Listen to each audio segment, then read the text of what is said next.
Never doubt that a small group of thoughtful, committed citizens can change the world indeed. It's the only thing that ever has.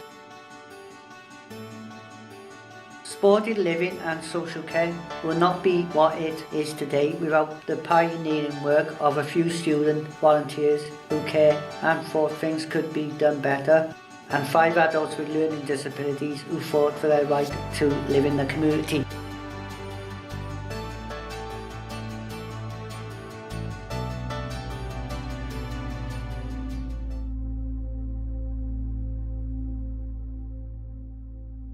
I became very interested in working with children with disabilities, and in 1975 I actually started doing PhD research. A lot of it was actually involving young children at Ely Hospital. I had worked at Ely Hospital for many of my student vacations as a temporary nursery assistant, mainly on the adult wards. But also as a CUSS volunteer, I got involved in taking some of the children out. A few children from what was called Rose Villa on regular trips out to places like St Fagans and into town. And sometimes we just take them back to the house or the local park or whatever. Just day trips out using local buses, etc. CUSS seemed more along the lines of what I was interested in, so I signed up as a volunteer with CUSS, and I was involved with, there was a project on a Wednesday afternoon where we took young people from Ely Hospital out for the afternoon, and also on Saturday mornings where we took people into town for a walk and tea and coffee and stuff. And I always remember walking onto the children's ward for the first time at Ely Hospital, and I was absolutely shocked at what I saw. There were about perhaps up to 30 children sitting or tied with bandages to pipework around the edge of the ward, largely in clothing that I can only describe as some form of sacking, and a lot of them were kind of rocking backwards and forwards or hitting themselves or whatever, because there was nothing for them to do. And I just couldn't believe, and I feel tearful even now describing it, I couldn't believe that in this country in the 1970s we cared for children in that way. And so from that sort of chance meeting, I got involved with the project to take youngsters out for the day, for the afternoon on a Wednesday, and also the Saturday project, which is about taking them out, and started getting involved with CUSS. And through CUSS, I met some really nice, interesting people who,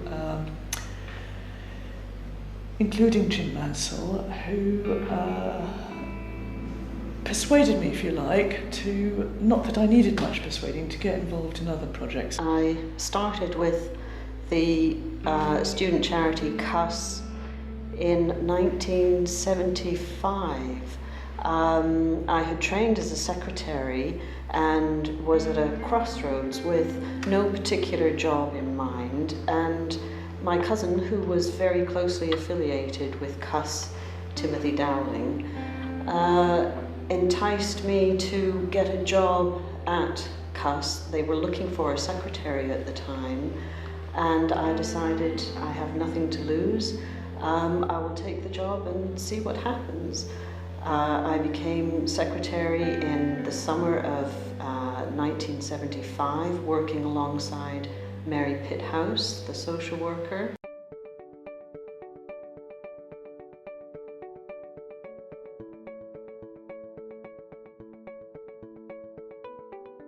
Jim Mansell, he was a student at the time, but he was very much a leading light of CUSS in terms of articulating, this idea that people could have better lives and actually deserved much better lives than they were having in hospital.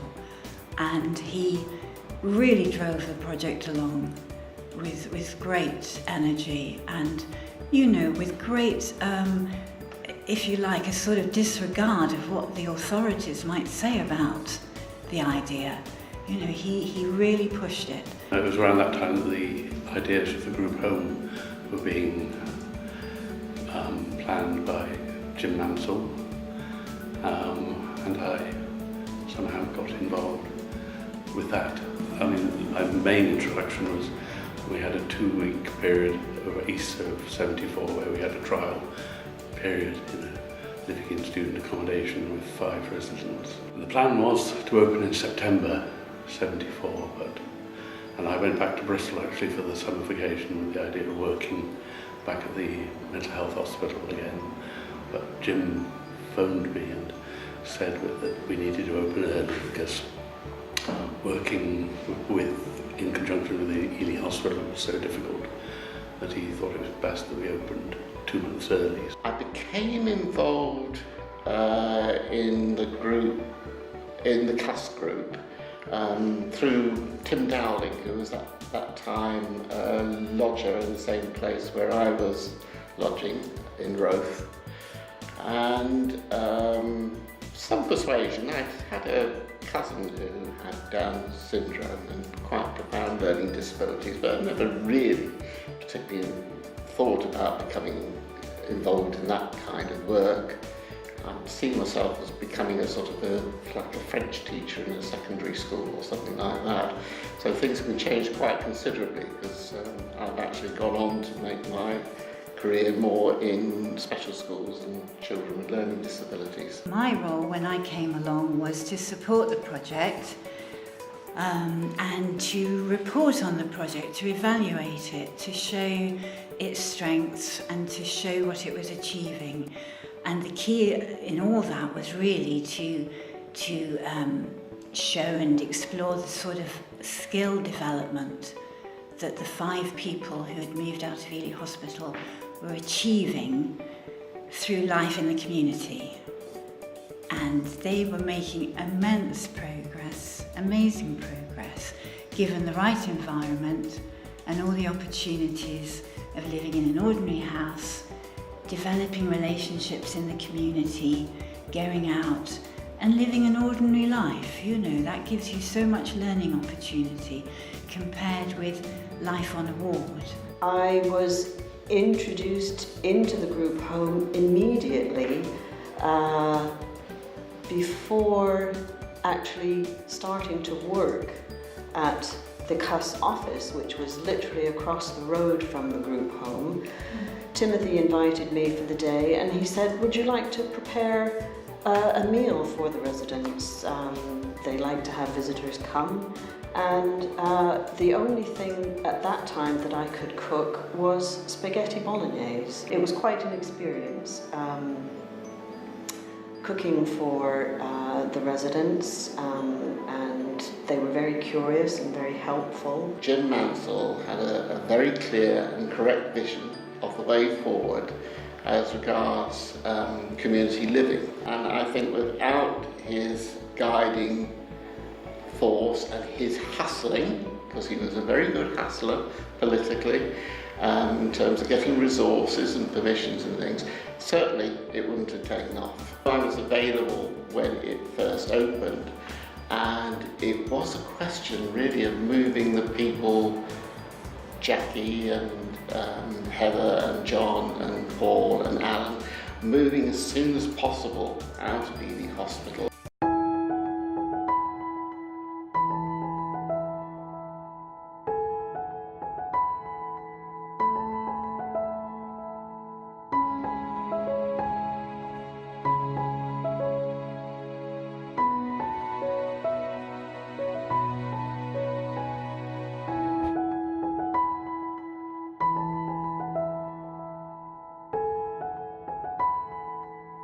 And talking about the 5, it's important to remember them as individuals, I feel. it's also important to remember the setting they came from. They had been on the children's wards, or villas as they were called, at Ely Hospital, which is very much communal living, communal dormitories, not own bedrooms, not even clothes, their own clothes and possessions really. Clothing came from a communal store. I never really had any difficulty, I don't think, developing relationships with John and Alan and Paul and Jackie and Heather. They were all such individuals themselves. People learnt so much about cooking and self-care, how to organise their day, how to find their way around the community, road safety, and there are lots of lovely stories about people discovering things for the first time. I can remember a story where apparently one of the residents was very alarmed, rushed in and said, "Look, there's men taking away our bins. What the hell are they doing?" And of course he hadn't seen dustmen before, and he didn't know that they came, emptied the bins and put the bins back, and all was fine. So there were so many different things that they enjoyed and learnt from in the first few months.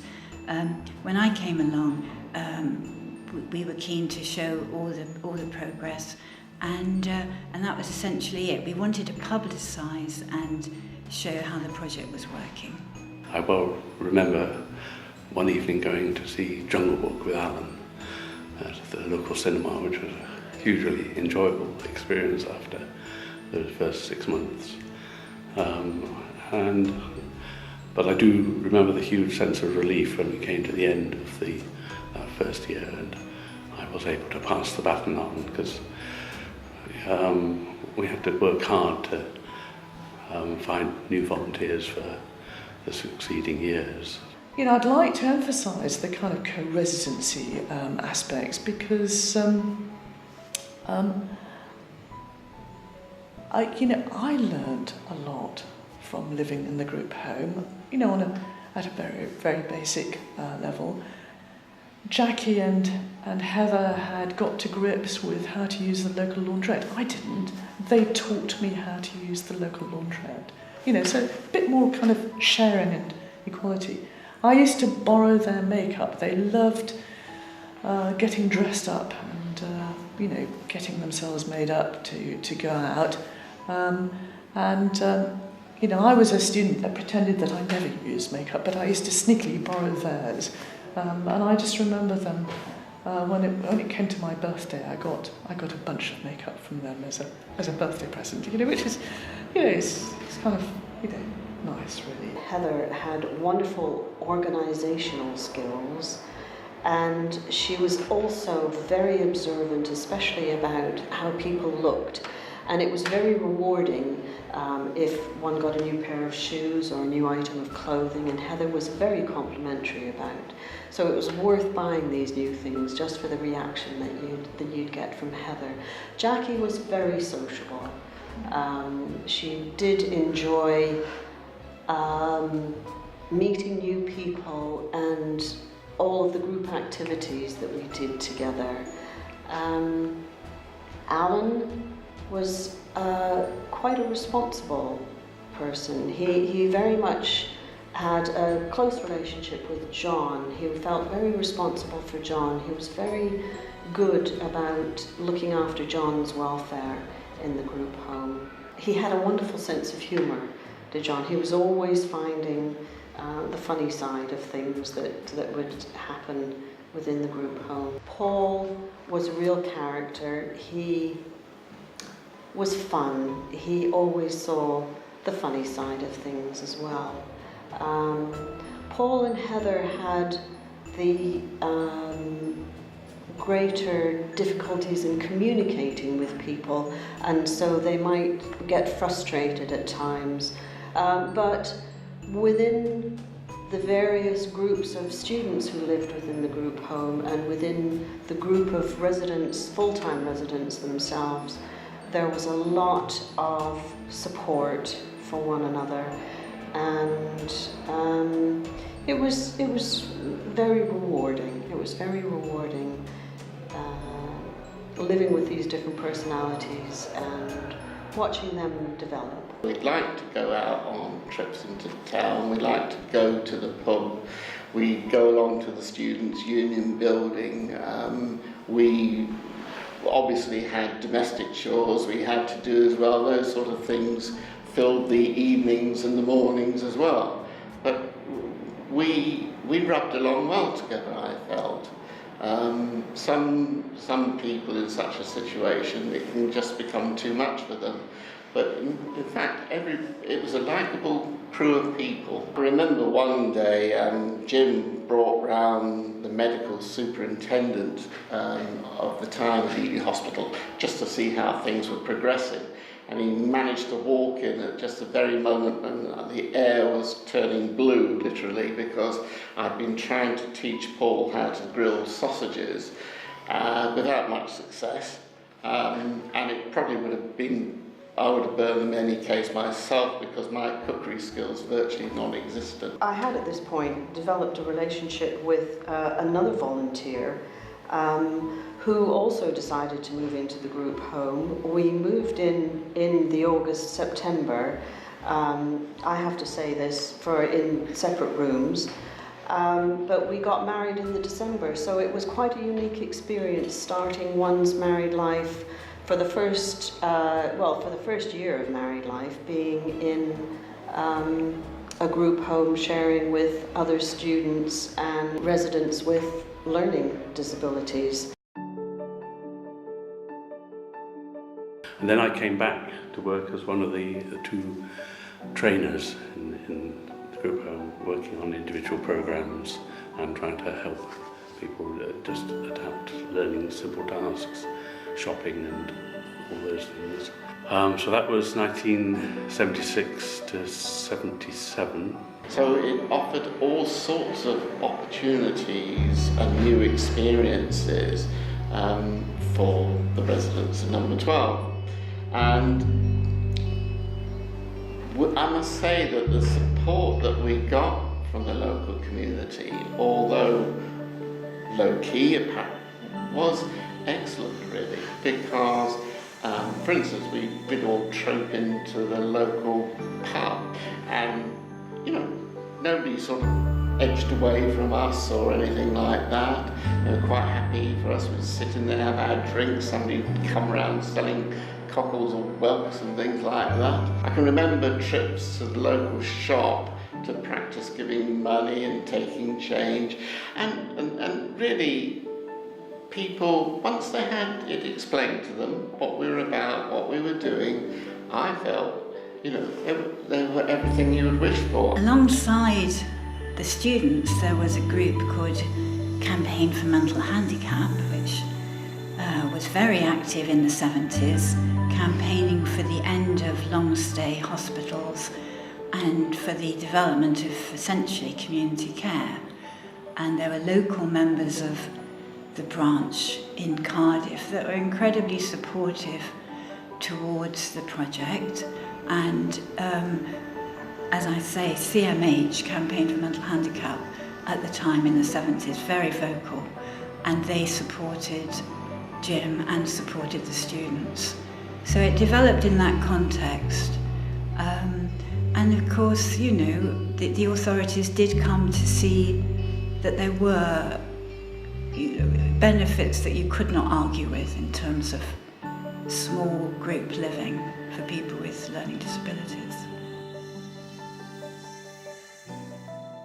It was started by students in the late 1960s who worked with all sorts of people in the community. I was at first social worker and then coordinator with CUSS when it first professionalised. When I joined CUSS, would have been early 80s, I'd say, late 70s, early 80s. Group home was established. The 5 residents had moved from the hospital into the student house in Ruthin Gardens. At that time, CUSS had 2 other projects still working. One of them was the original Ely Hospital project, where students took a group of people from the hospital out into the community on Wednesday afternoons for social activities. And also by then the short stay house at Hamilton Street had been set up. I worked with CUSS from 1978 to 1980 and I was the project organiser, I think was the title, of the short stay house which got going and developed over that time.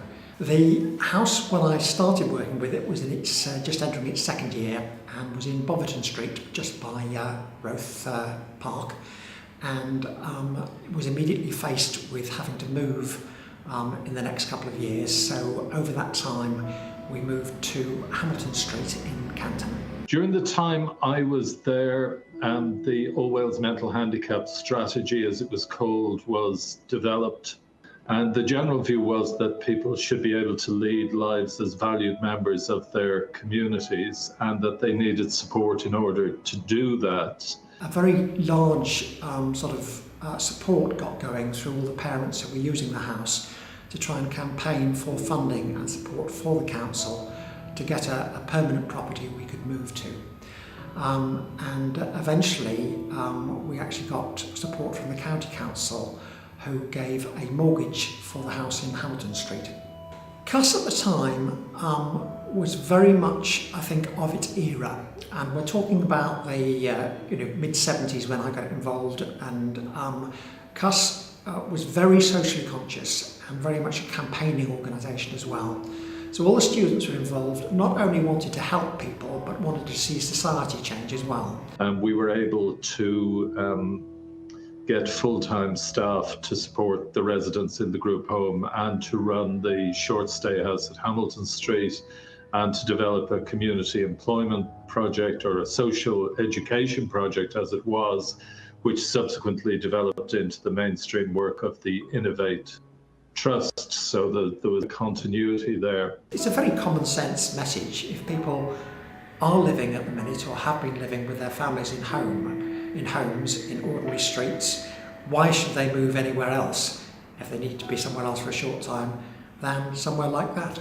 We did a lot of work promoting the development of community-based services in Wales and in developing two of the major charities that provided support and accommodation. Opportunity Housing Trust was the one founded largely at the behest of CUSS to support people in the Cardiff and South Glamorgan, as it would have been, area at the time, and Cardiff Cymru jointly with Mencap to cover the rest of Wales. It's interesting when we moved to Hamilton Street that some of the neighbours in Hamilton Street got a petition going to try and stop us moving in there, which we knew they were presenting to the local authority. So we thought it'd be good at that time to try and enlist the support of our current neighbours in Boverton Street. And we got some really nice letters of support from the neighbours in Boverton Street about how fantastic we were as neighbours. The individual residents at that time still attended a day centre, Tralee Day Centre, though over time we kind of started to develop community-based alternative day activities. After CUSS, I was approached by a friend who said that they were looking to have somebody who would look after the first staffed house under a scheme called Nimrod. Nimrod was as far as I remember, a Welsh Office funded project that came before the All Wales strategy for people for learning disabilities, and it was a pioneer project that was very much built on the CUSS model. Adrian Roper, the head of Cartrevi, worked briefly at CUSS, having been a volunteer student in the house as well. A very good time to be there. There was optimism, there was money, there was a lot of principle, people, and within government, within the civil service, there were people who were very to drive things forward, and within local government. CUSS didn't just run its own projects and then develop into it. It actually was the driver of an awful lot of changes that happened in intellectual disability services in Wales in the 80s. I think one of my favourite memories at the time with CUSS was when we were campaigning with social services and needed to get them very much on board with us, talking to the parents, and the way the parents came very fully on board with the project because it meant so much to them.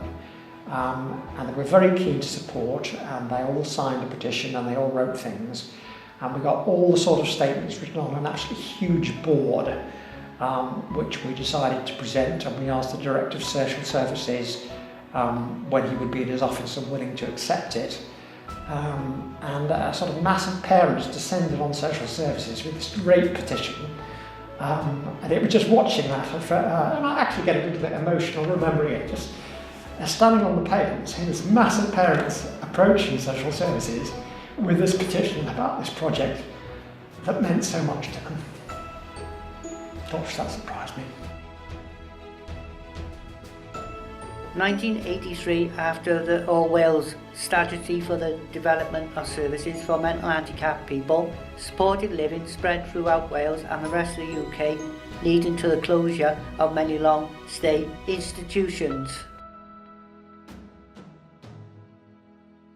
Jim dedicated his life to championing the rights of individuals with learning disabilities and was a vital and unstoppable force in establishing community care in the UK and closing down institutions.